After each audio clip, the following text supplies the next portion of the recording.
दोस्तों नमस्कार। उत्तर प्रदेश में शिक्षक बनने की तैयारी कर रहे सभी प्रतियोगी भाई बहनों का हमारे इस करियर सीक्रेट चैनल में हार्दिक स्वागत है। मैं तिलक।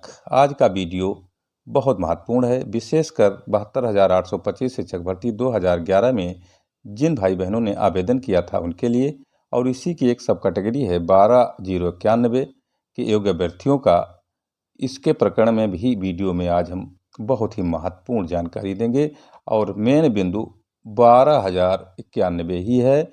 और उसमें हम थंबनेल में जैसा आपके देख रहे हैं कि आपको बताएंगे कि जब सुप्रीम कोर्ट में 12,091 का मामला चल रहा था तो सरकार ने किस प्रकार का एफिडेविट लगाया था, और यह भी बताएंगे कि हाई कोर्ट इलाहाबाद में इस समय मामला चल रहा है तो सरकार इसमें कब एफिडेविट लगाएगी।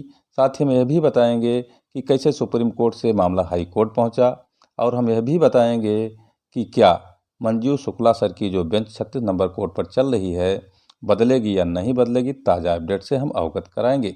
आप हमारे चैनल को अधिक से अधिक संख्या में सब्सक्राइब कर दीजिए, वीडियो में अंत तक बने रहिए जिससे सारा अपडेट आपको पता चल जाए। और हम आज ये भी बताएंगे कि 72,825 शिक्षक भर्ती 2011 जो तथ्यों से भरपूर है और विवादों से पूरी तरह घिरी रही है, इसके प्रत्येक हम तथ्य से आपको परिचित कराएंगे।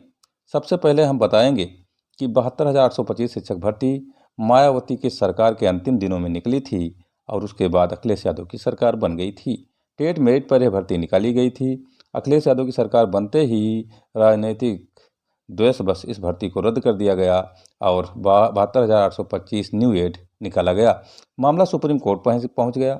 सुप्रीम कोर्ट ने इस पर फैसला देते हुए पुरानी भर्ती को बहाल कर दिया गया और नई भर्ती को रद्द कर दिया गया।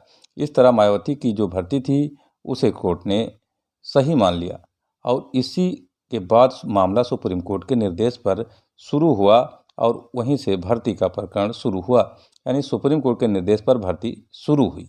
लेकिन विवादों ने इसका पीछा नहीं छोड़ा और लास्ट में क्या हुआ हम यह भी आपको बताने वाले हैं।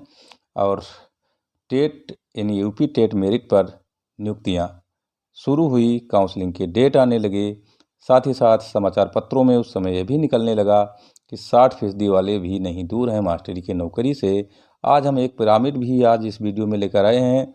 आपको हम बताएंगे कि उस समय समाचार पत्रों ने क्या कहा था कि इतने यूपी टेट के अंक जो पाए हैं इनको नौकरी निश्चित मिल जाएगी, कोई रोक नहीं पाएगा, और बाकायदा एक डाटा भी निकाल दिया गया था। लेकिन यूपी टेट की मेरिट भ्रष्टाचार की भेंट चढ़ गई। तत्कालीन जो उस समय शिक्षा निदेशक थे उनके भ्रष्टाचार से ग्रस्त यह भर्ती, जिसमें यूपी टेट के नंबरों में भारी घोटाला देखने को मिला था। लेकिन सबसे पहले हम समाचार पत्रों की बात करते हैं। उस समय समाचार पत्र ने कहा था, हिंदुस्तान में खासकर निकली थी, 135 से 140 अंक जिनके हैं यूपी टेट में उन्हें उनकी संख्या केवल 34 है, और जो 136 से लेकर और 134 के बीच अंक पाए हैं उनकी संख्या 168 है। 127 से 130 के बीच में वो संख्या 342 है। 125 से 127 के बीच में वो संख्या 1874 है। 120 से 124 की जो यूपी टेट मेरिट थी उनकी संख्या केवल 3750 है। 115 से 120 जिनके यूपी टेट में मेरिट थी या नंबर थे उनकी संख्या 5000 है। 114 से 115 जिनके नंबर थे यूपी टेट में उनकी संख्या 6240 है। 105 से 118 जिनके नंबर थे उनकी संख्या 7900 थी, और 100 से 105 के बीच में जिनके नंबर थे उनकी संख्या 8830 थी। इसी तरह 95 से 100 की संख्या 10,660 थी, और 95 से लेकर के 91 से 95 तक जो संख्या थी वो 17,500 थी।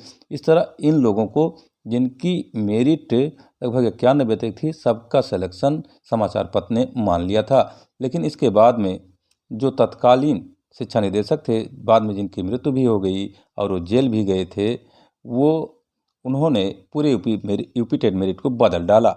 बाद में शुरू हुआ कोर्ट में खेल और यहीं से भर्ती विवादित होना शुरू हुआ। अंततः कोर्ट ने भी यूपी टेट मेरिट को जो भ्रष्टाचार की भेंट चढ़ा था उसको मान लिया और उसी पर नियुक्ति देने के लिए सरकार को आदेश कर दिया।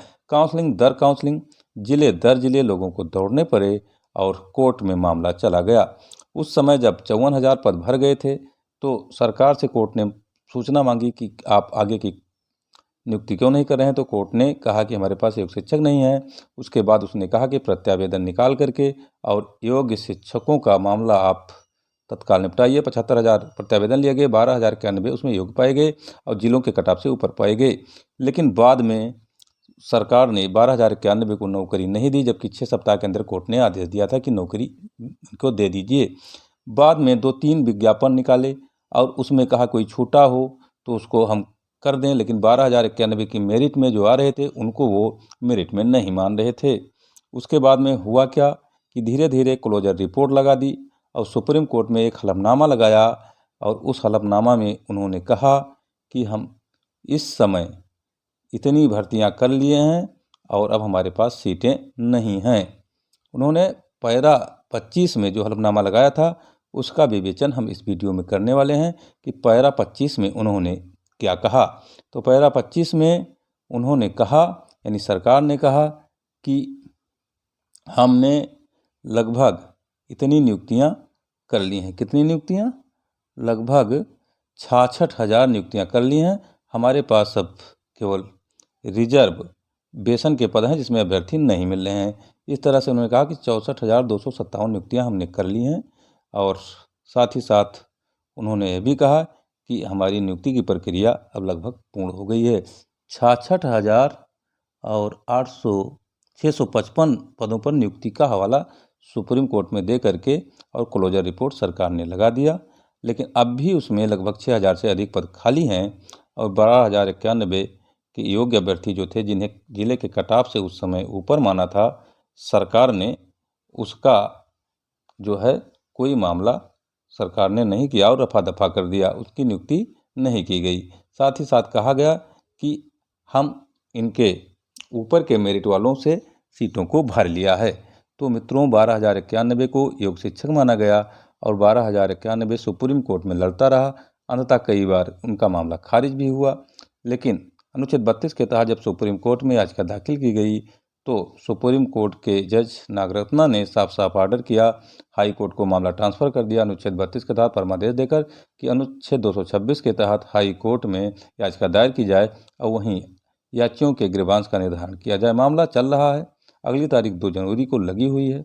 सरकार को नो मोर टाइम मिलने के बाद भी अभी तक काउंटर एफिडेविट सरकार द्वारा नहीं लगाया गया है और आगे रनिंग कोर्ट में यदि चाहे सरकार लगा सकती है और फिर समय मांग सकती है।